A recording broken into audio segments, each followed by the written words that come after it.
Over millennia, man has sought to understand himself and his universe, both within and without. Inevitably, much of that quest has led to the idea of divinity. We have looked for it in our skies, our land, and the unseen wind and the ever-changing water. Yet as great as our need for comprehension has been our inability to truly open our hearts and be touched by it. A select few knew the secret, that to touch divinity and to surrender to it overrides the need to understand it. For true happiness arises in the profound acceptance of surrender, that the divine may actually be so close as to be us, ourselves. Out of compassion for all sentient beings, from time to time down the pages of history, divinity takes human form to point man to the source of his own potential for happiness. On the 23rd of November 1926, an aspect of the divine itself was manifest on earth to live in human form. It was the beginning of an era which will forever be etched in the minds of men. A man like no other, worshipped as God by those who know him, hailed as Savior by those whose lives have been changed by him. This is the remarkable story of he who calls himself Satya.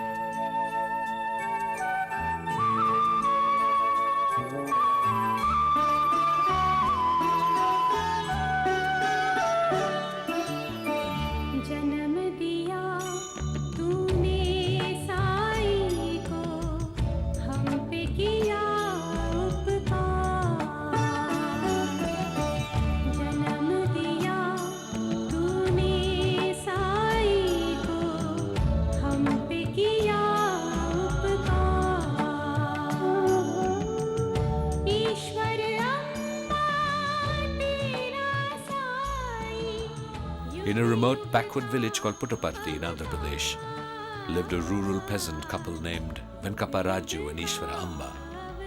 They were an ordinary, deeply religious couple and already the parents of a son and two daughters. They hardly suspected that their newborn baby, a boy whom they named Satya, would prove to be anything but ordinary.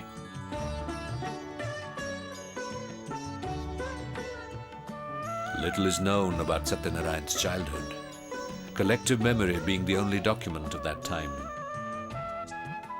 But everyone who knew him then agrees that he was certainly unique. His ability to materialize sweets, flowers, fruits, and other objects out of thin air was inexplicable. He was also a good student, and the wisdom, patience, and fortitude he displayed on so many occasions were beyond his years. In some ways, he was almost like a Brahmin, refusing to eat non-vegetarian food and possessing an instinctive and remarkable knowledge of ancient texts and scriptures. He would even correct the local pandits if they made mistakes, much to their annoyance.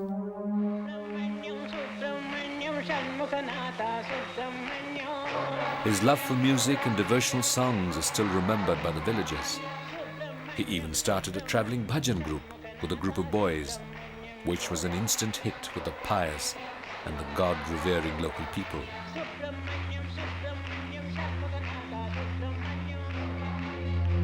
Then one day in the March of 1940, 14-year-old Satyanarayan started behaving, it seemed, very strangely. He seemed distant, stopped speaking, and his health started failing. He would often go into a trance and recite hymns in strange languages he was never known to have learned. People thought he was possessed and even took him to a witch doctor to be exorcised. In those superstitious times, people believed that only physical torture could free a human body from an evil spirit. And Satyanarayan was made to go through such brutal rituals that his family intervened and took him back home. Finally, on the 23rd of May, Satyanarayan told his amazed father that he was Sai Baba of Shirdi and asked that he be worshipped every Thursday. Everybody, including devotees of Shirdi Sai, thought he was nothing but an impertinent, rambling boy and asked him to prove his fantastic claim. Villagers still remember their amazement when they saw Satyanarayan take a handful of jasmine flowers and throw them on the ground, where they miraculously arrange themselves to spell the words Sai Baba. A few months later, on the 20th of October, he walked back to his brother's house after having left for school in the morning and flung his bag of books at the doorstep. Satyanarayan told his astonished sister-in-law that he did not belong to them any longer. He said he was Sai Baba, and those devoted to him were calling, so he was leaving. He went and sat on a rock in the middle of his neighbor's garden, where people started gathering to worship him with flowers.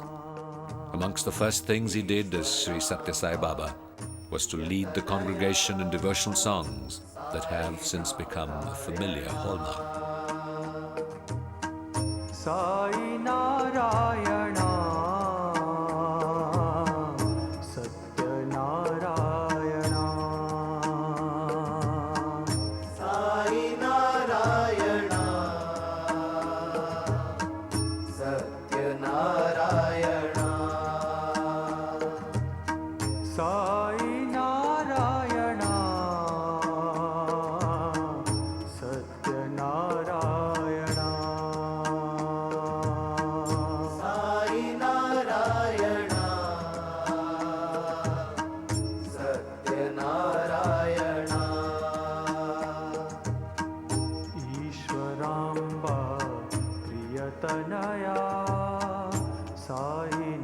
Soon after, young Sai Baba moved into the house of a widow named Subamma, which evolved over the years into a pilgrim center.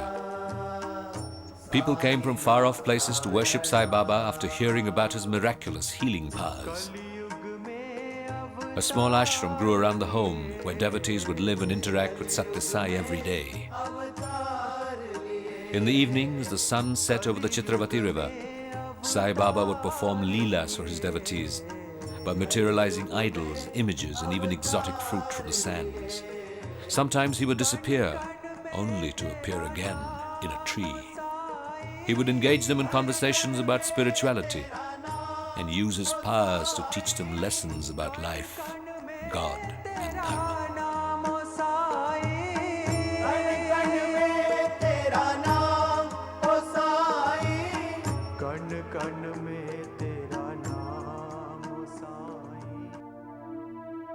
I incarnate from age to age. Overwhelms the world, the Lord will incarnate in human form. One of the significant records from that time is a letter that Sai Baba wrote to his brother, Seshama Raju, who objected to Sai Baba's travels with rich devotees, fearing that his innocence would be corrupted. Sai Baba wrote that only those lacking in belief can be corrupted, and that his true nature and mission were above praise and blame.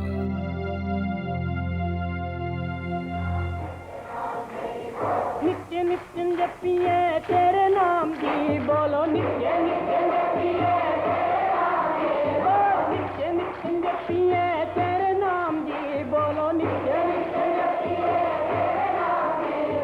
सत्य नाम सत्य नाम सत्य नाम जी बोल नित्य नित्य जपिए तेरे नाम की बोलो नित्य नित्य जपिए जपिए तेरे नाम जी बोलो नित्य नित्य जपिए सत्य नाम सत्य नाम सत्य नाम जी बोल सत्य नाम सत्य नाम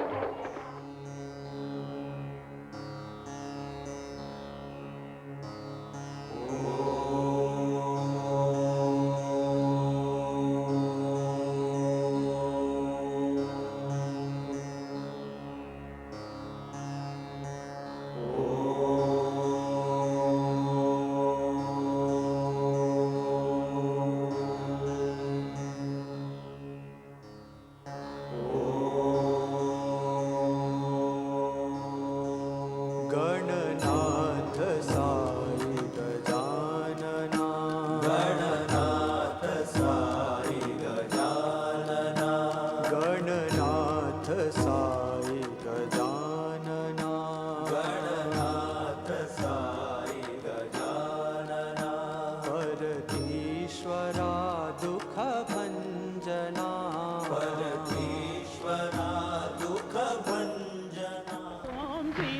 Jai Ram, Jai Jai Ram.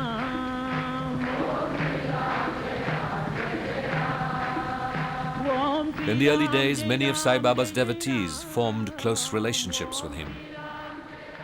Slowly, as the movement grew and more people added their singing voices to the gathering, a large ashram had to be constructed just outside the village to accommodate them. The crowds, which now numbered in the thousands, would come to listen to Sai Baba's discourses, receive his darshan, and hopefully have him smear a pinch of vibhuti on their foreheads. He would materialize this sacred ash from thin air, and it became a signature element of Sai Baba's interaction with his flock. Om Sri Ram, Jai Ram, Jai Jai Ram.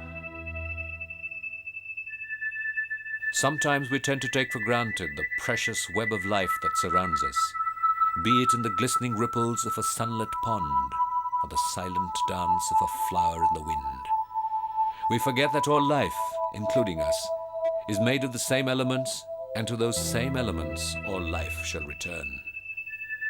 Sai Baba has often said in his discourses that ash is the most precious thing in a spiritual sense, since it is the ultimate form of everything.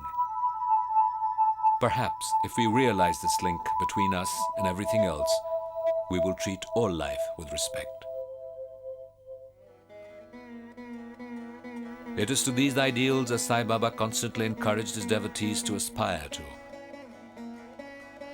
By 1957, he started touring India and visited many pilgrim places. He reached out to a suffering world, starting with the traditional paces of pilgrimage. He went to Badrinath, Kashi, Nainital and Haridwar. Wherever he went, he was enthusiastically received by huge crowds of people, eager to witness this young figure that was worshipped as the manifest form of divinity on earth.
Sai Baba elaborated frequently on the subject of divinity.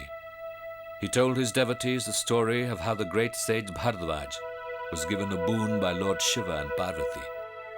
They agreed to take human form 3 times. First, Lord Shiva alone and Sai Baba of Shirdi.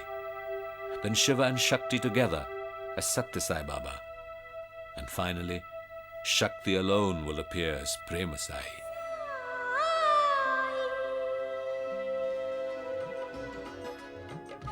In 1961, Sai Baba announced that a core group of devotees would form a volunteer organization called the Sri Satya Sai Seva Dal, which would run the ashram on a daily basis.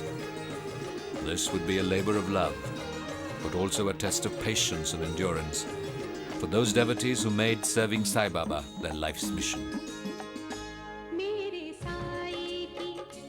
Sai Baba bestowed on them his blessings and his help on their journey towards spiritual enlightenment and divine understanding of the power of love. So many devotees volunteered that just 7 years later, Sai Baba announced the expansion of his movement to 166 countries around the world. Sai Baba's ideals of divine love could now reach millions of people around the globe.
The very concept of love has remained so misunderstood by man. It is never given freely like the fruit of a tree, but is held back and distributed conditionally by us. Perhaps Sai Baba's greatest teaching is the unconditional love he gives to all, not just to his devotees. They come in their thousands, tens of thousands, and in their millions, from different faiths, traditions, languages, nationalities, drawn by his universal love. Sai Baba speaks of divine love in his many discourses, always reassuring us that God loves us all unconditionally, whether we return that love or not. Sai Baba's first offering of thanks to his village on the request of his mother was a tribute to that love. It took the form of a hospital, which to this day provides free treatment to anybody who goes there. In 1956, this hospital was started with 6 beds for men and 6 for women, and was soon upgraded to a 100-bed one.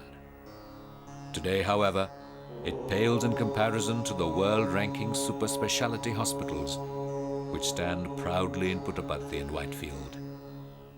What remains the same is the free treatment given to any ailing person who goes to any of them. Education is the vital equalizer between man and man. It is real education that transcends mere academic knowledge, that can lift the veils of our ignorance, that has been given great emphasis by Sai Baba over the years. The Prashanti Nilayam Ashram has seen the extension of education from the primary school level to that of a full-fledged university.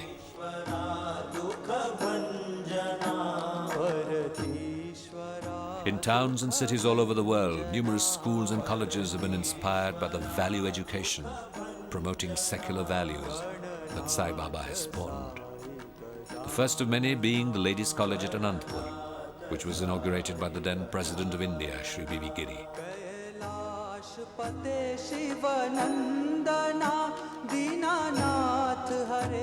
The crescendo of the Sai Baba's movement's educational development was reached in 1981 with the establishment of the Sri Satya Sai Institute for Higher Learning above Prashanti Nilayam.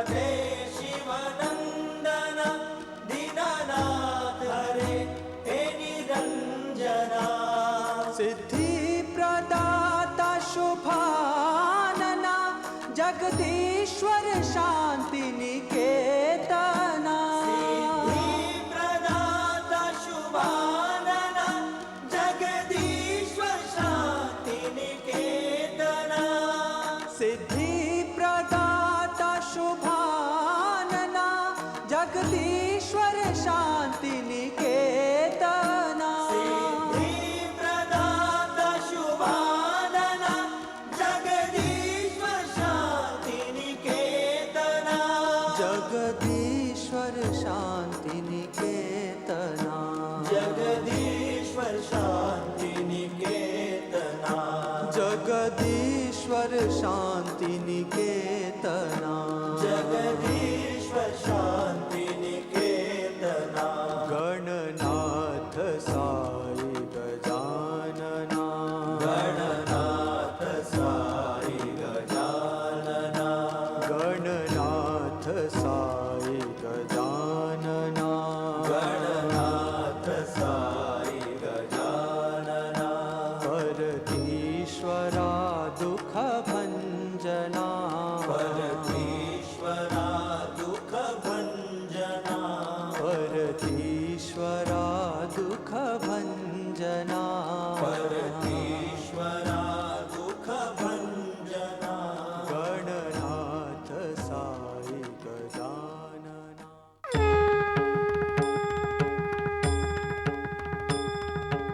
Sai Baba's travels all over India have not only given tens of millions the opportunity to have his darshan, but have also expanded the scope of his mission.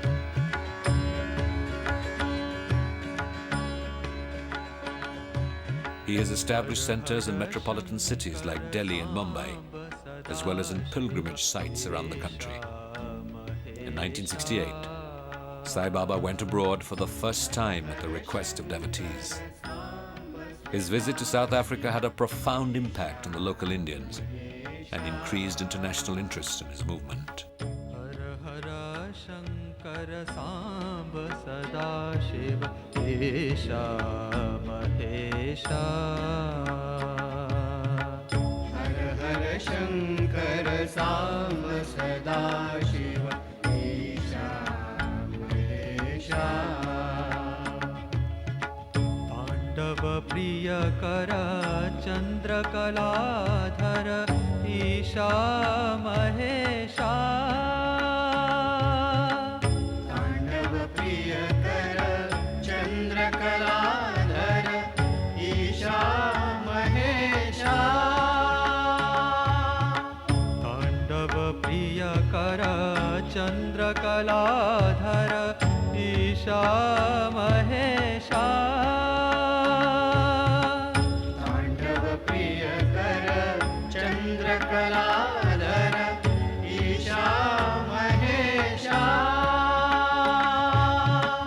अम्बासुत Lambodar वंदित ईशा महेशा अम्बासुत लंबोदर वंदित ईशा महेशा गोविंद कृष्ण जय गोपाल कृष्ण जय गोपाल बाल बाल राधा कृष्ण जय गोविंद कृष्ण जय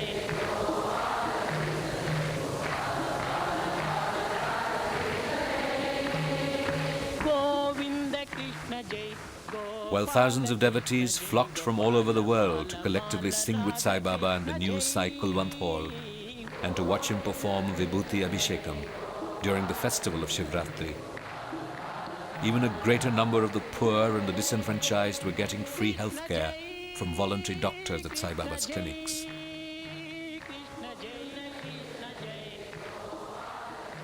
While thousands watched in awe and amazement as Sai Baba produced lingam after lingam from his body, an equal number of people's lives were changed by Sai Baba's drinking water project in the arid landscapes of Andhra and Tamil Nadu. Skepticism may have sometimes dogged Sai Baba's popular image, but even the harshest of his critics acknowledge the public good that Sai Baba's mission has served over the decades.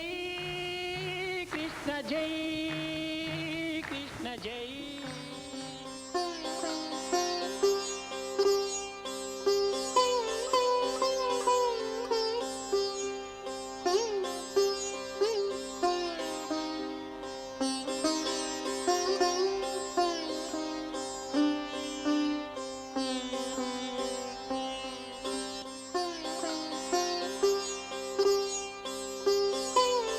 The extent of Sai Baba's influence became clear in 1972 when he established the Sri Satya Sai Central Trust as an umbrella organization to oversee the entire range of activities undertaken by his mission.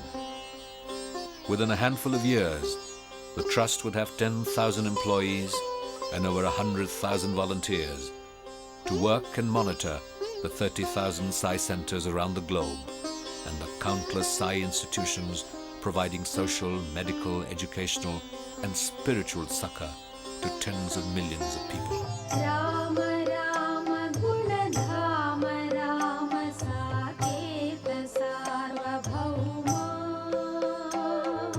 Neela Gagana Ghana Shyama Rama Ravi Vamsha Jaladhi Soma Neela Gagana Ghana Shyama Rama Ravi Vamsha Jaladhi Soma Neela Gagana Ghana Shyama Rama Ravi Vamsha Jaladhi Soma Neela Gagana Ghana Shyama Rama Ravi Vamsha Jaladhi Soma Sita Sati In a disillusioned world battered daily by personal want and greed, public strife and war, it is rare in history to find human embodiments of our divine potential. Man struggling with himself and fellow man over land, religion, politics, the list is endless.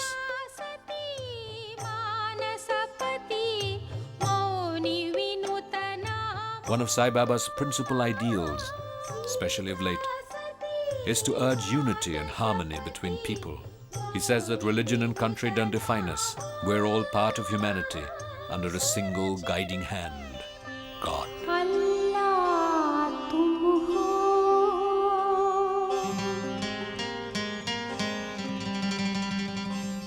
Maula tum ho It was in the spirit of these cherished ideals that Sai Baba built a new mosque for Muslims in 1978 and a Gokulam dedicated to Lord Krishna for the local cattle in 1974. Saisha tum ho Satya Saisha tumhi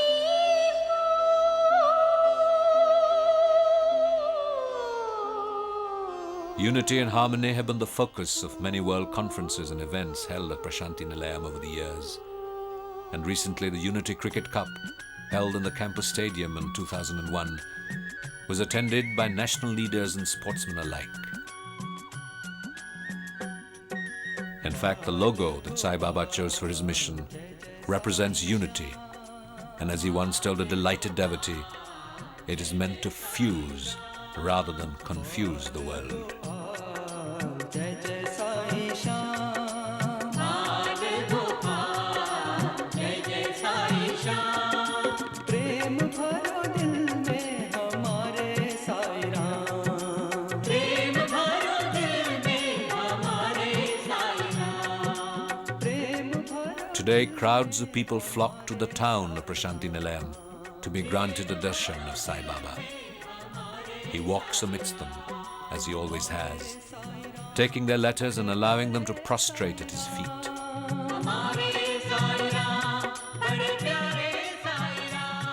He sometimes talks to them, sometimes creates a pinch of vibhuti for them.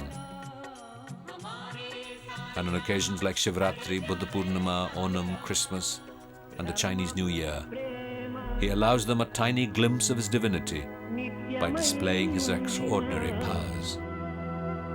ఉడమి తల్లి ఎంతో పులకరించు విశ్వశాంతినిచ్చు విశ్వశాంతినిచ్చు వివిధ సౌఖ్యము హెచ్చు వినుడు భారతీయ వీరసుత The fact is that Satya Sai Baba, like life itself, is an unexplained phenomenon. Clearly, his magic is in his emotional connection with those who continue to make their way to Puttaparthi from all corners of the earth. One thing is clear. In our quest to understand divinity and attain enlightenment, we must allow ourselves to open our hearts and experience divine love.